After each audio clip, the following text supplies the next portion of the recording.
11 maggio 1797. Le truppe francesi sono giunte alle porte di Venezia. La Repubblica ha già perso l'entroterra veneto il 17 aprile dello stesso anno. L'obiettivo di Napoleone è far cadere Venezia, conquistarla e occuparla. E lo vuol fare in modo plateale.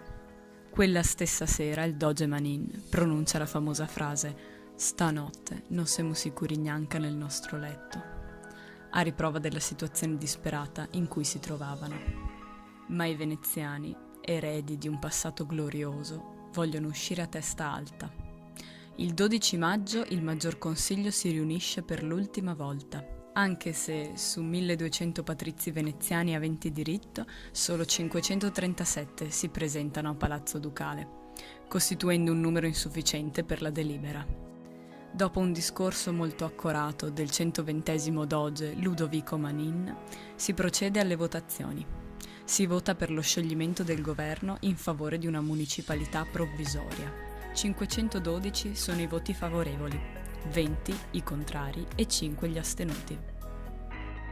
Il doge si sporge dal suo balcone di Palazzo Ducale e annuncia alla folla radunatasi al di sotto la fine della Repubblica Serenissima. Ma il popolo non lo accetta, si solleva e al grido «Viva San Marco, viva la Repubblica!» issa il gonfalone sulle 3 antenne di piazza San Marco.